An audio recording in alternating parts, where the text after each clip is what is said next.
ఓం మహాగణాధిపతయే నమః. ఓం గురుభ్యో నమః. ఓం శ్రీమాత్రే నమః. పరమేశ్వర స్వరూపమైనటువంటి జ్యోతిష, వాస్తు మరియు ఇతర అనేకమైనటువంటి శాస్త్రములను మనకు అందించినటువంటి మహర్షులకి నమస్కారం. హయగ్రీవ హయగ్రీవ హయగ్రీవేతి యోవధేత్తస్య నిస్సరతే వాణీ జన్హుకన్యా ప్రవాహవత్. అరుణాం కరుణాతరంగితాక్షీం ధృతపాశాంకుశపుష్పబాణచాపాం అనిమాదిభిరావృతాం మయూకైః అహమిత్యేవ విభావయే భవానీం. శ్రీమాత్రే నమః. ప్రేక్షకులకి ఆ లలితాంబిక అమ్మవారి యొక్క అనుగ్రహం పరిపూర్ణంగా కలగాలని మనస్ఫూర్తిగా కోరుకుంటూ మనం ఈరోజు చెప్పుకోబోయే టాపిక్ ఏమిటంటే, గత 2 సంవత్సరాల క్రితమే మనం ఒక టాపిక్ గురించి చెప్పుకున్నాం. ఏమిటది అంటే, శని భగవానుడు మకరం నుంచి కుంభంలోకి రాగానే చాలా మట్టుకు ఒక రెవల్యూషన్ తీసుకొస్తాడు. బిజినెస్ సిస్టమ్స్లోని ఒక కొత్తగా కనిపెట్టుకునే విషయంలోని అన్నిట్లోని బిజినెస్ రెవల్యూషన్స్ చాలా తీసుకొస్తాడని చెప్పుకున్నాం. అదేవిధంగా మనకి కుంభంలోకి రాగానే చాలా మార్పు ఏఐ ద్వారా వచ్చింది.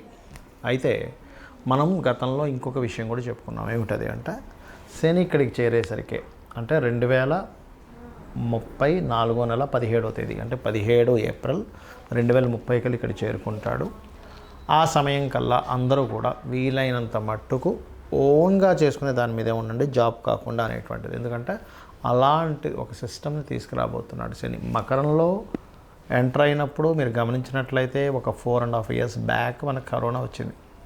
మకరంలోకి ఎంటర్ అయ్యి గురువు ఒక నీచభంగ రాజయోగం కాలసర్పదోషంలో ఉన్నప్పుడు ఇక్కడికి వెళ్ళినప్పుడు జాబ్ సంబంధించిన విషయంలో ఒక డిఫరెంట్ ఇదంటే వాళ్ళు ఎవరికి వాళ్ళు చేసుకునే దానిలోనే ఇస్తాడు. కాబట్టి ఇక్కడి నుంచి ఇక్కడికి అంటే దాదాపుకి ఇప్పుడు కుంభంలో ఉన్నటువంటి శని భగవానుడు 30వ తేదీ 30వ తేదీ 3వ నెల 2025 సంవత్సరానికి ఇక్కడికి వెళ్తాడు. 30 మార్చ్ 2025 సంవత్సరంలో ఇక్కడికి పర్టికులర్గా 2/6/2027లో వెళ్తాడు ఇక్కడికి మేషంలోకి.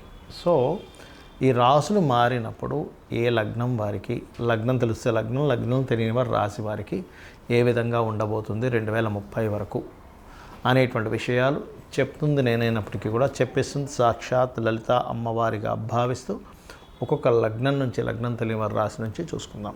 కుంభలగ్నము, కుంభరాశి, కుంభం వారికి కనుక చూస్తున్నట్లయితే ఇప్పుడు ప్రస్తుతం శని భగవానుడు రాశిలో సంచరిస్తున్నాడు. వచ్చే సంవత్సరం 3వ నెల 30వ తేదీ వరకు అక్కడే ఉంటాడు. 3వ నెల 30వ తేదీ నుంచి 2లోకి వెళ్తాడు. 2లోకి వెళ్ళినటువంటి శని పర్టికులర్గా ఇక్కడ కొంచెం కుటుంబ ధన విషయాల్లో కొంచెం స్ట్రెస్ ఇస్తున్నప్పటికీ కూడా ఉన్న రీసెర్చెస్ పరంగా మంచి యోగాన్ని ఇస్తాడు. ఏదైనా కొత్త రీసెర్చ్ చేసినప్పుడు దానికి కొంచెం పిహెచ్డీస్ ఇట్లాంటివి చేయడానికి ఫలించడము, పూర్వీకుల ఆస్తుల మూలంగా కొంతవరకు కలిసి రావడం. ఎందుకంటే ఇంతకాలము ఇక్కడ కేతు ఉండి అవి స్ట్రక్ అయిపోయినవి కాస్త ముందుకి అంటే స్ట్రక్ అయినవి డివైడ్ చేసుకోవాల్సినవన్నీ మే వరకు ఈయన కేతు ఇక్కడ ఇస్తే మే నుంచి ఇక్కడ ఎప్పుడైతే మారుతాడో శని యొక్క దృష్టి, లగ్నం వ్యయాధిపతి దృష్టి ఎప్పుడైతే అష్టమం మీద పడిందో అది పూర్వీకుల ఆస్తుల విషయంలో కొన్ని పాజిటివ్ ఫలితాలు జరుగుతాయి. ఇక ఈ శని ఇక్కడ ఉండకుండా మనకి 2/6/2027 తేదీలో 3లోకి వెళ్తాడు. సహజంగా ఏంటి, శని భగవానుడు 3 కానీ 6 కానీ 11 కానీ మంచిదని చెప్తూ ఉంటాం కదా. మరి 3లో ఉన్నాడు కానీ నీచబడి ఉన్నాడు కదా, డౌట్ వస్తుంది. అదిగాక లగ్నాధిపతి వెళ్ళి నీచబడ్డాడు కదా, ఏమిటి పరిస్థితి అనిపిస్తూ ఉంటుంది.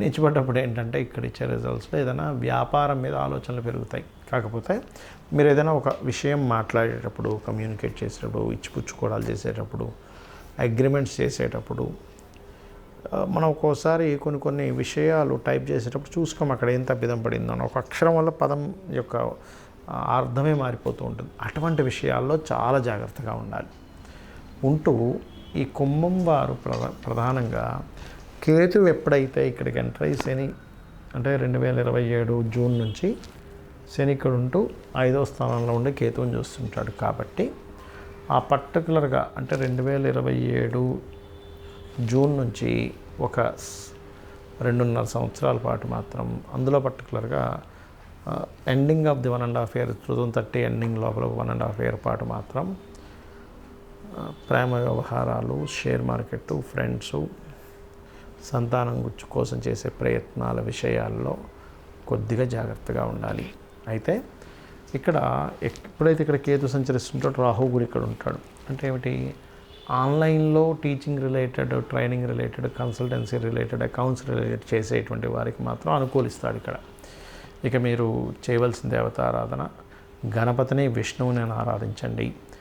రాహు, కేతు, శని, కుజ గ్రహాల దగ్గర దీపారాధన చేయండి. గోవుకి బెల్లము, క్యారెట్స్ తినిపించండి. అన్ని విధాలు బాగుంటుంది.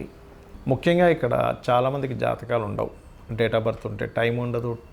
ఇంకొంతమందికి అసలు డేట్ ఆఫ్ బర్త్ కూడా ఫీడ్ అయి ఉండదు. అంటే ఎప్పుడో రాసి ఉంటారు, ఎక్కడో పేపర్స్లో ఉంటుంది, పోతుంది, కొంతమందికి గుర్తుండదు. అలాంటి వాళ్ళు ఏం చేసుకోవాలి? సర్వసాధారణంగా అర్ధాష్టమి శని, అష్టమ శని, ఏలినాటి శని నడిచేటప్పుడు లేదా శని మహర్దశలు నడిచేటప్పుడు ఏం చేయాలో చెప్తాను. డేట్ ఆఫ్ బర్త్ లేదనుకోండి, మీరు ఎలా గుర్తించాలి అంటే మీకు పనులన్నీ స్లో అవుతున్నాయి, నిందలు ఎక్కువగా పడుతున్నారు, శారీరక శ్రమ ఎక్కువగా ఉంది, కానీ వచ్చేటువంటి లాభం మీరు పడుతున్న శ్రమకి 10% మాత్రమే వస్తుంది అంటే మీకు మహాదశల్లో కానీ, ఏలినాటి శని రూపంలో కానీ, అర్ధాష్టమి శని రూపంలో కానీ, అష్టమ శని రూపంలో కానీ కొన్ని జరుగుతున్నాయని అర్థం. అయితే ఇందులో మళ్ళీ కొన్ని వేరియేషన్స్ ఉన్నాయి. ఎలాగంటే అర్ధాష్టమ శని నడుస్తుంది అనుకోండి, అంటే మీ చంద్రుడి నుంచి 4వ స్థానంలో శని సంచారం జరుగుతుంది. అప్పుడు కన్స్ట్రక్షన్స్ చేసే విషయాల్లో, చదువు విషయంలో కొంత మందత్వం వస్తుంది. అష్టమ శని జరిగేటప్పుడు అన్నీ లేట్ అవుతూ ఉంటాయి, కొంచెం యాక్సిడెంట్ ప్రోన్స్ ఎక్కువ అవుతూ ఉంటాయి. అదే ఏలినాటి శని నడిచేటప్పుడు 12వ స్థానంలో శని సంచారం చేసేటప్పుడు ఇన్వెస్ట్మెంట్స్, రాశిలో శని సంచారం చేసేటప్పుడు బద్ధకము, 2వ స్థానంలో శని సంచారం చేసేటప్పుడు ధన సంబంధించిన విషయాల మీద ప్రభావం చూపిస్తూ ఉంటాడు. అయితే ఇక్కడ మీరు ఒకటి అర్థం చేసుకోవాల్సిన విషయం ఏంటంటే, ఎప్పుడు శని సంచారం మీకు వచ్చినా, అంటే శని కర్మకారకుడు కాబట్టి అతను తిట్టుకోవడము, శని బాలేడు అనుకోవడము కాదు. శని భగవానుడు నాకేదో నేర్పించడానికి వచ్చాడనేటువంటి భావనతో ఉంటూ ఖచ్చితంగా మీరు చేయవలసింది ఏంటంటే, ఇక్కడ ఒకటే గుర్తుపెట్టుకోండి, మీరు నిద్రపోవడం చేయకూడదు ఎక్కువగా. ముసలి వాళ్ళు, స్త్రీలు, చిన్నపిల్లల విషయాన్ని మాట్లాడలే. అనారోగ్యంతో ఉన్నవాళ్ళు లేదా బాగా ఏజ్డ్ పర్సన్స్, స్త్రీలకి, చిన్నపిల్లలకి ఇది ఎగ్జంప్షన్. మీరు యువకులు ఉండి ఆరోగ్యం అంతా బాగున్న వాళ్ళు మధ్యాహ్నం కనుక నిద్రపోయారా, శని యొక్క ప్రభావం నెగటివ్గా ఎక్కువ ఎఫెక్ట్ పడుతుంది మీ మీద. రెండవది వాకింగు, జాగింగు, ఎక్సర్సైజు, శారీరక శ్రమ సంబంధించినవి ఎక్కువగా చేయాలి. అప్పుడు దాని ప్రభావం మీ మీద పడదు. ఇక మూడో విషయం ఏంటంటే, ఇక్కడ మీరు గమనించవలసినటువంటిది, మీకు దగ్గరలో అంటే మీ చుట్టాల్లో ఏజ్డ్ పర్సన్స్ కానీ, మీకు ఏదైనా పనిచేసే వాళ్ళకి కానీ, ఆ రూపంలో అంటే కార్మికులు, కర్షకుల రూపంలో శని భగవానుడు ఉంటాడు. వాళ్ళకి ఏదైనా హెల్ప్ చేయండి. వాళ్ళు సంతోషపడడానికి ఏదో చిన్న పిల్లలకి ఒక చాక్లెట్ కొనివ్వడం, ఏదో ఒక షర్ట్ కొనివ్వడం, ఏదో ఒకటి చేయండి. అప్పుడు శని ప్రభావం నుంచి బయటపడతారు. అయితే ఇలా ఉన్నప్పుడు గోచార పరంగా మనకేంటంటే, శని భగవానుడు ఇక్కడ ఉన్నప్పుడు రెవల్యూషన్ తీసుకొస్తాడని చెప్పాను, కానీ ఇక్కడికి వచ్చేసరికి ఏంటంటే ఎవరికి వారు దేశంలో, ఇప్పుడు చైనా లాంటి దేశాల్లో చూడండి, ఎవరికి వారు ఇంట్లోనే ఒక చిన్న కర్మాగారంలా ఉంటూ ఉంటుంది. అలా ఎవరికి వారు ఓన్గా జాబ్ పరంగా సెటిల్ అయిపోవాలి. ఎందుకంటే ఎక్కడో నేను జాబ్ చేస్తాను, వాళ్ళు నన్ను చూసుకుంటాను అనుకుంటే తప్పు. శని ఇక్కడ జరిగేటప్పుడు గుర్తుపెట్టుకోండి, మేషంలో బికాజ్ ఆఫ్ ఆ టైం అనేటువంటిది అప్పటికల్లా ఓన్గా చేసుకునేది ఇదే మీకు యోగాన్ని ఇస్తుంది. ఇది బాగా బాగా బాగా గుర్తుపెట్టుకోండి. అప్పటికల్లా సిచ్యువేషన్స్ చాలా మారుతాయి, టెక్నాలజీస్ ఇంకా మారుతాయి. ఎంత టెక్నాలజీస్ వస్తున్నా మనిషి యొక్క అవసరం పడుతూ ఉంటుంది. కానీ ఈ విషయంలో కాస్త జాగ్రత్తగా ఉండండి. నువ్వులు ముఖ్యంగా దానంగా ఇవ్వడం, అందులో ముఖ్యంగా తెల్ల నువ్వులు, నీలం వస్త్రము దానంగా ఇవ్వడం, గోవులకి బెల్లము, గ్రాసము లాంటివి తినిపించడం, వీలైనంత మట్టుకు సుబ్రహ్మణ్యేశ్వర స్వామి, ఆంజనేయ స్వామి లేదా లక్ష్మీ నరసింహస్వామి ఆరాధన లేనట్లయితే కొన్ని శక్తిపీఠాలకు వెళ్ళి రావడము, ఇవి ఎక్కువగా చేస్తూ ఉండండి. ఇవి ఎంత చేస్తూ ఉంటే మీకు ఈ శని భగవానుడి యొక్క అనుగ్రహం అంతా కలుగుతూ ఉంటుంది. అంతేగాని మనం ప్రతిసారి నా టైం బాగాలేదు ఇట్లా అనుకోవడం కాకుండా ఇట్లా చేసుకోవడం అన్నీ ఖచ్చితంగా బాగుంటుంది. ముఖ్యంగా ఈ శని ఇక్కడ సంచరించేటప్పుడు కొన్ని రోగ సంబంధించినవి కూడా వస్తాయి దేశంలో, కొంచెం జాగ్రత్తగా ఉండాలి. అంటే దీర్ఘ రోగాలు అంటుంటారు చూసారు, ఒక పట్టాన పోకుండా ఉండేది. ఎందుకంటే సాటర్న్ ఈజ్ ది కర్మకారక ప్లానెట్. కొంచెం ఎప్పుడైనా శని కనుక ఒక్కోసారి చూడండి, అతను హెల్త్ ఇష్యూ కాంబినేషన్లో వచ్చాడు, హెల్త్ ఇష్యూస్ ఎక్కువ ఇస్తూ ఉంటాడు. కాబట్టి వీటి మీద దాని ప్రభావం అనేటువంటిది ఉంటూ ఉంటుంది.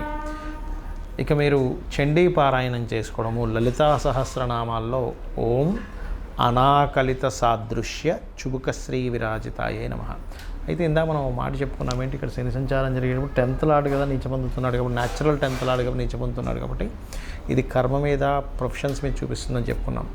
అలాంటి వారు వాళ్ళ పర్సనల్ చార్ట్లో కూడా ఒకవేళ కర్మకారకుడు పాడయ్యాడు, 10th హౌస్ పాడైంది అనుకునేటువంటి వారు చక్కగా మీరు ఏం చేయండి అంటే, లలితా సహస్రనామాల్లో ఫస్ట్ లైన్ ఉంటుంది, ఓం శ్రీమాత శ్రీ మహారాజ్ని శ్రీమత్ సింహాసనేశ్వరి నమ, లేదా ఓం మాణిక్య మకుటాకార జానుద్వయ విరాజితాయై నమ అని ఇది కనుక చేసుకున్నట్లయితే ఆ లలితాంబిక అమ్మవారి యొక్క అనుగ్రహం చక్కగా ఉంటూ మీరు ఉద్యోగ వ్యాపారాల్లో రాణించాలని మనస్ఫూర్తి కోరుకుంటూ శ్రీమాత్రే నమః.